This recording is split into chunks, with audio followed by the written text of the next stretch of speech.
जय श्री गणेश। आज गणेश जी का दिन है। आज बार है शनिवार। शनिवार बहुत ही शुभ दिन है आज का। शनि जी आए हैं, शनि जी पधार रहे हैं, गणेश जी पधार रहे हैं। आज गणेश चतुर्थी के अवसर पर मैं अपनी तरफ से और संधू परिवार की तरफ से और संधू क्लासेस की तरफ से आपको और आपके परिवार को हार्दिक शुभकामनाएं देता हूं। आप हमेशा स्वस्थ रहो और आपका जीवन मंगलमय हो। आज का दिन आपके लिए खुशियां लेकर आए। ओके स्टूडेंट्स, तो अपने देखते हैं अपनी जो पाचन तंत्र के बारे में मैंने वीडियो बनाई है उसके बारे में डिस्कस करेंगे। ठीक है।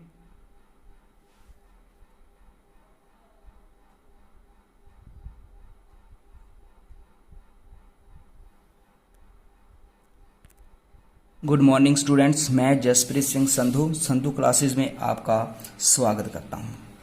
Today discuss on topics system in hours body. हमारी जो बॉडी है, हमारा जो शरीर है, उसमें जो तंत्र हैं उसके बारे में डिस्कस करेंगे। सबसे पहले अपने बात करते हैं कि ये जो तंत्र होते हैं, अपने सिस्टम जो अपना शरीर होता है उसको कंट्रोल करके रखते हैं, स्टेबल करके रखते हैं, किसी प्रकार की बीमारी नहीं लगती। ये अपने जो जितने ये 5 जो तंत्र हैं या सिस्टम हैं, यदि ये सही प्रकार से अपनी बॉडी में चल रहे हैं तो अपने शरीर में किसी भी प्रकार की बीमारियां नहीं लगती हैं। तो सबसे पहले सिस्टम होता है डाइजेस्टिव सिस्टम अर्थात पाचन तंत्र, रेस्पिरेशन सिस्टम श्वसन तंत्र, एक्सक्रीटरी सिस्टम मतलब उत्सर्जन तंत्र, और इसके बाद नर्वस सिस्टम तंत्रिका तंत्र, और इसके बाद सर्कुलेशन सिस्टम परिसंचरण तंत्र।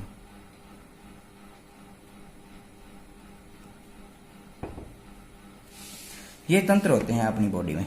तो सबसे पहले अपनी बात करने जा रहे हैं डाइजेस्टिव सिस्टम के बारे में। किसके बारे में? Digestive system. डाइजेस्टिव सिस्टम होता क्या है? डाइजेस्टिव सिस्टम मतलब पाचन तंत्र।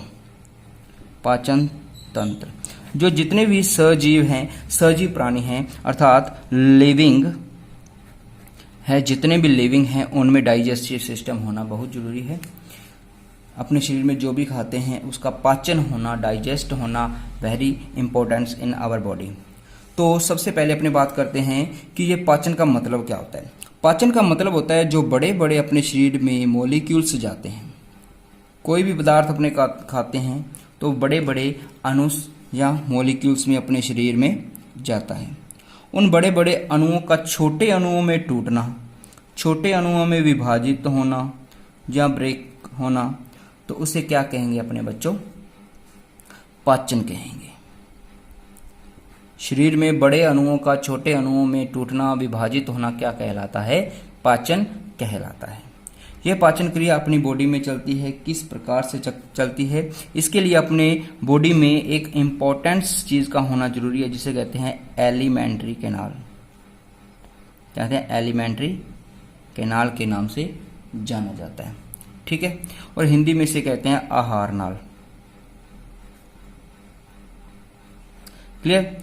जो बच्चों आहार नाल होती है इसके बारे में अपने डिस्कस करते हैं कि आहार नाल 2 प्रकार की होती है। एक तो होती है मांसाहारी और एक होती है शाकाहारी। स्टूडेंट्स, जो मांसाहारी होते हैं उनमें जो आहार नाल होती है वो क्या होती है? छोटी होती है। और जो शाकाहारी होती है उनमें जो आहार नाल होती है वो क्या होती है? लार्ज या बड़ी। जो शाकाहारी होते हैं उनमें जो आहार नाल होती है बड़ी क्यों पाई जाती है? क्योंकि ये सेवन करते हैं सेलुलोज का। किसका सेवन करते हैं? सेलुलोज का। जैसे कि घास फूस खाएंगे, ये घास फूस खाएंगे तो उसमें सेलुलोज होता है, और सेलुलोज क्या होता है? जटिल कार्बनिक पदार्थ, जटिल कार्बनिक पदार्थ होता है। सेलुलोज क्या होता है स्टूडेंट्स? जटिल कार्बनिक पदार्थ होता है। Complicated organic substance. ठीक है। तो क्या होता है, कॉम्प्लिकेटेड ऑर्गेनिक सब्सटेंस होता है जिसका जो डाइजेस्ट करना मुश्किल हो जाता है बॉडी में। जितने भी शाकाहारी हैं डाइजेस्ट करना मुश्किल हो जाता है, इसलिए आहार नाल इनमें कैसी पाई जाती है, बड़ी आहार नाल पाई जाती है। तो सबसे पहले अपने बात करते हैं जो आहार नाल होती है बच्चों, जो आहार नाल होगी स्टूडेंट्स, वो कितने पार्ट्स में बंटी होती है। सबसे पहले बात करते हैं आहार नाल की, तो एक होती है मुख गुहा। सेकंड की बात करें, सेकंड होती है ग्रसनी। मुख गुहा को बच्चों बात करें तो मुख गुहा को कहते हैं बक्कल कैविटी।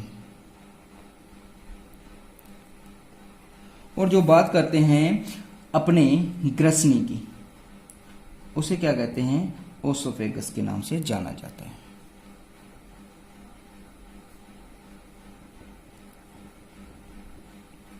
ठीक है, जिसे ग्रास नली भी कह देते हैं।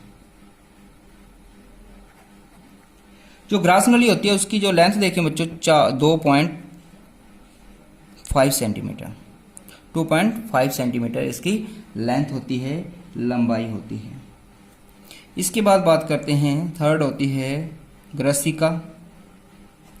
फोर्थ नंबर पर आ जाता है अपना आमाशय अर्थात स्टमक।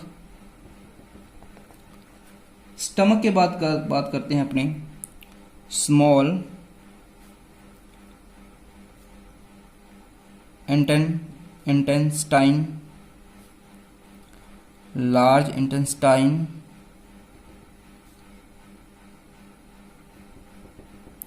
क्लियर। जो स्मॉल इंटेस्टाइन होती है स्टूडेंट्स, उसकी जो लेंथ होती है वो होती है 6 से 7 मीटर, और जो लार्ज इंटेस्टाइन होती है उसकी लेंथ कितनी होती है, उसकी लेंथ कम ही होती है, उसकी लेंथ होती है 1.5 मीटर तक, क्लियर।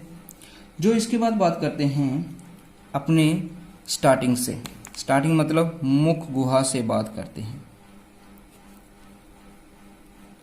जो मुख गुहा कहें या बक्कल कैविटी कहें, बक्कल कैविटी में अपने पाए जाते हैं दांत। क्या पाए जाते हैं स्टूडेंट्स, दांत पाए जाते हैं। तो दांत बच्चों 2 प्रकार के होते हैं, 2 टाइप्स टीथ। कितने टाइप के होते हैं, 2 प्रकार के। एक होते हैं स्टेबल अर्थात स्थायी, और एक होते हैं अनस्टेबल अस्थायी।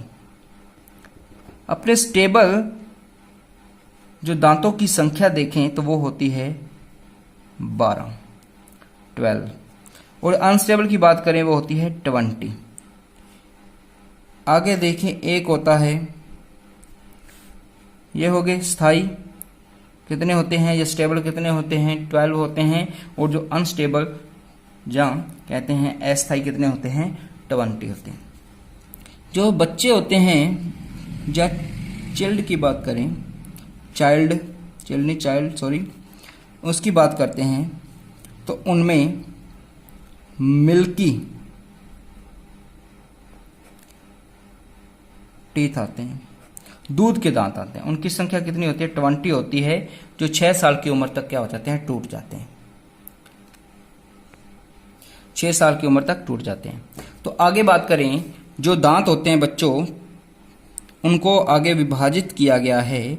एक होते हैं अपने जो मनुष्य होते हैं उसमें दांत पाए जाते हैं विषम दंती, एक होते हैं इन्हें कहा जाता है गर्त दंती, ठीक है, विषम दंती, गर्त दंती, और कहते हैं द्विबार दंती। जो विषम दंती होते हैं बच्चों, ये 4 प्रकार के अपने जो मुख होता है या माउथ होता है उसमें 4 प्रकार के दांत पाए जाते हैं, इसलिए इसे क्या कहते हैं, विषम दंती दांत कहते हैं। जैसे इंसिजर, कैनाइन, प्रीमोलर और मोलर, ठीक है। तो इस जो गर्त दंती होती हैं, जो मनुष्य के दांत होते हैं, जो ह्यूमन्स टीथ होते हैं, वो एक खड्डे में पाए जाते हैं। खड्डे में पाए जाने के कारण खड्डे को क्या कह देते हैं, गर्त कह देते हैं, इसलिए गर्त दंती के नाम से जाना जाता है। द्विबार दंती इसलिए कहते हैं क्योंकि जो ह्यूमन्स होते हैं उनमें 2 बार्स टीथ आते हैं, पहले 20 और बाद में 12। जो 20 आते हैं वो अनस्टेबल होते हैं, अभी बताया है, 12 आते हैं स्टेबल होते हैं। क्लियर। तो आगे अपने बात करते हैं, जो मनुष्य होता है, ह्यूमन्स होते हैं, उनमें 4 प्रकार के दांत पाए जाते हैं। एक पाया जाता है इंसीजर, एक कैनाइन, ठीक है, एक होता है प्रीमोलर, एक होते हैं मोलर। स्टूडेंट्स, जो इंसाइजर होते हैं उसे कहा जाता है कृतनक दांत, और जो कैनाइन होता है उसे कहते हैं रदनक, और जो प्री मोलर दांत होते हैं उन्हें कहा जाता है अग्रच्वर्णक, और जो मोलर होते हैं उन्हें कहा जाता है च्वर्णक। इनके काम देख लें। जो कृतनक होता है इसका दांत होता है चीरने, काटने का, क्या होता है, काटने का, ठीक है। इसका चीरने का, ठीक है, कह सकते हैं, इसके कुतरने का भी कह सकते हैं। और जो अग्रच्वर्णक, इसका काम होता है चबाना, भोजन को चबाने का काम करते हैं, और च्वर्णक भी चबाने का काम करते हैं। इनकी संख्या देख लें। जो मनुष्य होता है उनमें सूत्र पाया जाता है दांतों का 21-23। मतलब जो मनुष्य में जो जबड़ा होता है, जो अपना फेस के अंदर दांतों की संख्या होती है, एक साइड की बात करें, जैसे कि ये अपना जबड़ा है, एक साइड की बात कर रहे हैं, 2 1 2 3, इस प्रकार से दांत पाए जाते हैं। 2 दांत होते हैं इंसाइजर, एक दांत होता है, कौन सा होगा बताओ, कैनाइन, और जो तीसरा दांत होते हैं, तीसरे प्रकार के दांत होते हैं प्रीमोलर, और ये मोलर दांत होते हैं, ठीक है। टोटल संख्या देखिए, इनकी 8 संख्या होती है, इनकी 4 होती है, इनकी 8 होती है, इनकी 12 होती है। टोटल देखें 20 और 12 32 दांत। अपने फेस में कितने दांत पाए जाते हैं? 32 दांत पाए जाते हैं। अपने माउथ में पाए जाते हैं बच्चों 32 दांत पाए जाते हैं, 32 टीथ। तो बात करते हैं, जो अपने मुस्कुराते हैं, हंसते समय कौन से दांत दिखाई देते हैं? इंसाइजर दांत दिखाई देते हैं। कौन से? इंसाइजर या कृतनक दांत दिखाई देते हैं। बच्चों में सबसे पहले कौन से दांत आते हैं? बच्चों में सबसे पहले दांत आते हैं कृतनक।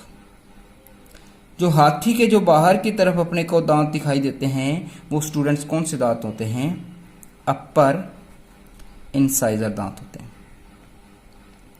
ठीक है, तो इसके बाद बात करते हैं दांत की जो शेप होती है किस प्रकार से होती है। ये अपना दांत है, माना कि ये क्या है? अपना दांत। अपना दांत होता है, बाहर की तरफ से एनिमल की परत चढ़ाई जाती है। एनिमल की परत बनी किसकी होती है? कैल्शियम फॉस्फेट और कैल्शियम, ये दोनों से मिलकर इसका निर्माण होता है। इसके अंदर की तरफ बच्चों पाई जाती है डेंटिन।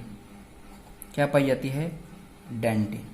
डेंटिन के अंदर पाई जाती हैं छोटी छोटी नाड़ियां, जो किससे जाकर मिलती है? ब्रेन से। और यह सारा कंट्रोल मेडुला ओब्लांगेटा द्वारा होता है। ठीक है, ये चीज हो गई। इसके बाद बात करते हैं, जो अपने दांतों के ऊपर एक रोग लगता है जिसे कहते हैं फ्लोरोसिस रोग। क्या कहते हैं? फ्लोरोसिस रोग। ये रोग क्या होता है?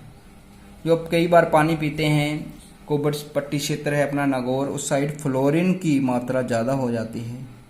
फ्लोरीन की मात्रा ज़्यादा हो जाती है पानी में, तो फ्लोरीन किस पे ऊपर जमा हो जाता है?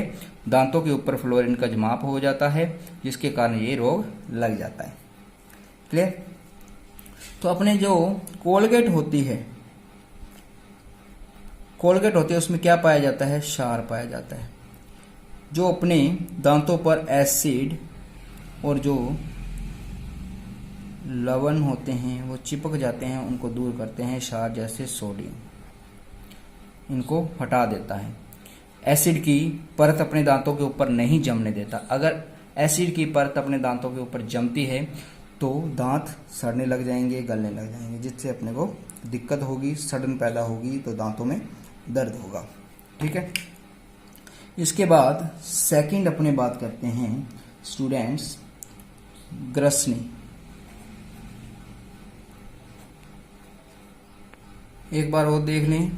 ग्रसनी से पहले जो अपने दांत होते हैं, कई बार चूहे से पूछ लेते हैं क्वेश्चन, जो चूहे के दांत होते हैं, चूहा कुतरता है वो किन दांतों से कुतरता है? इंसाइजर से कुतरता है। किन दांतों से कुतरता है? इंसाइजर से कुतरता है। और अपने सेकंड बात करते हैं, मुंह में अपने एक और अंग पाया जाता है जिसे कहते हैं जीभ। क्या कहते हैं? जीभ। अब अपने डिस्कस कर रहे हैं जीभ के बारे में। तो जीभ किसकी बनी होती है? मांसपेशियों की बनी होती है। किसकी बनी होती है बच्चों? ये मांसपेशियों की बनी होती है। ये क्या है? माना कि जीभ है। क्या है? जीभ। ठीक है, ये जीभ हो गई। जीभ जो जुड़ी होती है, जीभ का जुड़ी होती है, इस भाग को कहते हैं हायड। क्या कहते हैं बच्चों? हायड के नाम से जाना जाता है। और जिस अंग के द्वारा ये जुड़ी रहती है, ये जो पट्टी सी है, इसे कहते हैं फ्रेनुलम। क्या कहते हैं? फ्रेनुलम कहते हैं। क्या कहते हैं? फ्रेनुलम कहते हैं। जो अपनी स्टूडेंट्स जीभ होती है, जीभ पर कनिकाएं पाई जाती हैं। क्या पाई जाती हैं? कनिकाएं पाई जाती हैं। जो अपने टेस्ट का या स्वाद का अनुभव करवाते हैं, उन्हें क्या कहा जाता है? उन्हें पैपिला कहा जाता है। क्या कहा जाता है? उन्हें पैपिला के नाम से जाना जाता है। जो टेस्ट होता है, जो ऊपरी हिस्से की बात करें, ऊपरी हिस्सा और एक नीचा हिस्सा, ये दो हिस्सों की बात करते हैं। किसी भी घर में अपने जाते हैं, अपने गेस्ट बन के जाते हैं, अपने घर पे कोई गेस्ट आता है तो सबसे पहले उनके अपने आगे क्या लेके जाते हैं? मीठा लेके जाते हैं। तो कहाँ होगा? मीठा। मीठे का जो टेस्ट कहाँ से होगा? जीभ का जो आगे वाला भाग है, वहाँ से मीठे का टेस्ट अपने को या स्वीट का टेस्ट अपने को देखने को मिलेगा।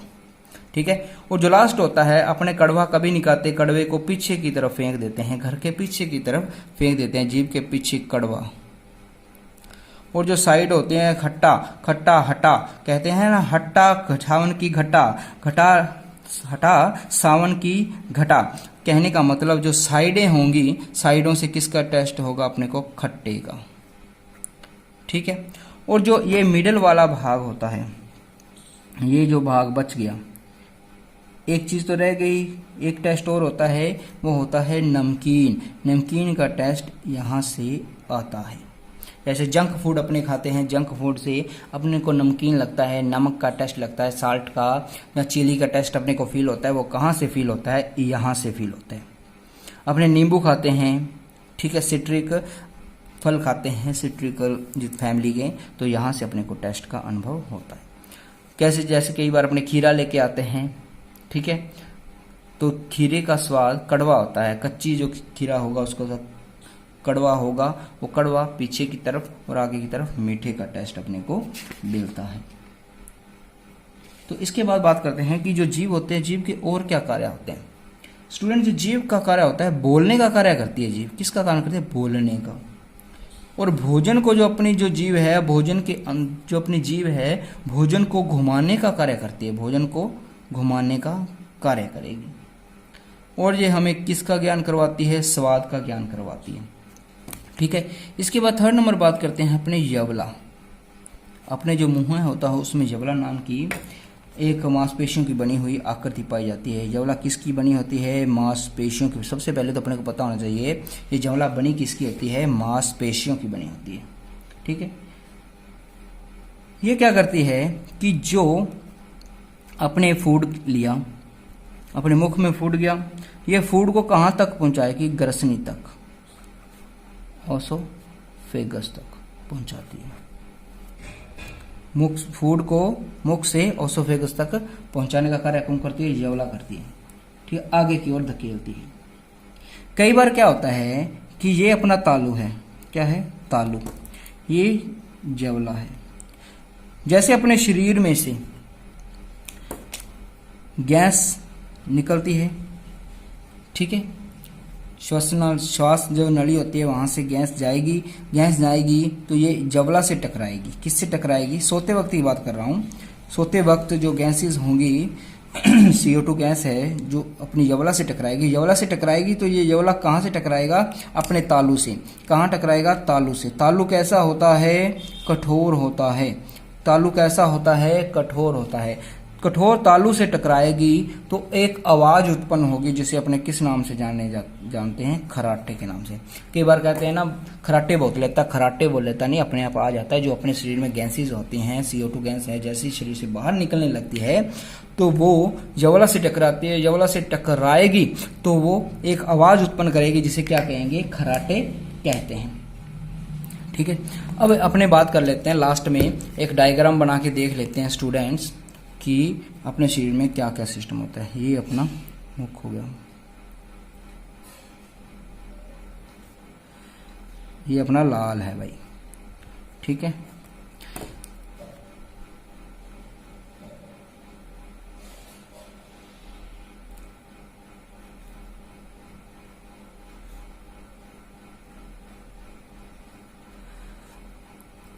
ये होगी स्टूडेंट्स ग्रसनी, इसे क्या कहते हैं, ग्रसनी। और यहाँ पे एक ढक्कन पाया जाता है जिसे कहते हैं एपिग्लोटिस। इसके बारे में कल अपने आपको बताएंगे, एपिग्लोटिस के बारे में, एपिग्लोटिस, ठीक है। और यहाँ पे पाए जाते हैं लेरिंग्स पाए जाते हैं। क्या पाए जाते हैं, लेरिंग्स पाए जाते हैं, जो आवाज उत्पन्न करते हैं, वाणी को उत्पन्न करते हैं। ये क्या होगी, आहार नाल हो गई, और ये जो इधर निकली है ये श्वास नाल हो गई, ठीक है। और इसे कहते हैं, आहार नाल के ऊपर ही पाई जाती है ग्रसिका। क्या पाई जाती है, ग्रसिका पाई जाती है। आहार नाल नीचे की तरफ गई तो क्या होता है, एक आकृति पाई जाती है, और नीचे एक और आकृति पाई जाती है, और इस साइड एक आकृति पाई जाती है, और इस आकृति के ऊपर ऐसे। इसे क्या कहेंगे, आमाशय, स्टमक। इसे क्या कहेंगे, अग्नाशय, पैंक्रियाज। इसे पैंक्रियाज कहेंगे। ये आगे जाके छोटी आंत, छोटी आंत के बाद ये बड़ी आंत, और यहां पे क्या आ जाता है, रेक्टम, मतलब मलाशय। ये क्या है, बड़ी आंत, ये है छोटी आंत। स्टूडेंट्स, जो छोटी आंत और बड़ी आंत को किस प्रकार से बांटते हैं देख लो एक बार। इनका जो व्यास होता है ना, व्यास के, इसका व्यास छोटा है लेकिन इसकी लेंथ ज्यादा है, 6 से 7 मीटर। इसका व्यास बड़ा है लेकिन इसकी लेंथ कितनी है, 1.5 मीटर। इस लेंथ के अकॉर्डिंग इसको नहीं बांटते, इसके व्यास के अकॉर्डिंग इसको कहते हैं छोटी आंत, बड़ी आंत। जिसका व्यास छोटा है उसे कहेंगे छोटी आंत, जिसका व्यास बड़ा है उसे कहेंगे बड़ी आंत। ठीक है स्टूडेंट्स, तो आज के लिए इतना ही। कल अपने लेकर आएंगे, कल अपने पढ़ेंगे लार ग्रंथियां कौन कौन सी अपने मुख में पाई जाती हैं। तो लार ग्रंथियां हो गई। और एक बात और, यहाँ पे जहाँ पे छोटी आंत और बड़ी आंत मिलती हैं वहाँ पे पाई जाती है अपेंडिक्स। आपने सुना होगा अपेंडिक्स, ये यहाँ पे पाई जाएगी। ठीक है, तो आज के लिए स्टूडेंट्स इतना ही। क्लास देखने के लिए धन्यवाद, थैंक यू। तो कल अपने लेकर आ रहे हैं आगे लार ग्रंथियां जो हैं, और स्टमक के बारे में स्टडी करेंगे, ओसोफेगस के बारे में स्टडी करेंगे, और जो नेक्स्ट स्मॉल इंटेस्टाइन और लार्ज इंटेस्टाइन के बारे में कल अपने पढ़ लेंगे। आज के लिए इतना ही, थैंक्स वीडियो देखने के लिए। और अपनी जो चैनल है उसको सब्सक्राइब करें भाई, आप सब्सक्राइब नहीं कर रहे, ना ही आप लाइक करते हो। कोई कमी है तो आप बताओ, अपने उस कमी को दूर करेंगे। ठीक है, थैंक यू।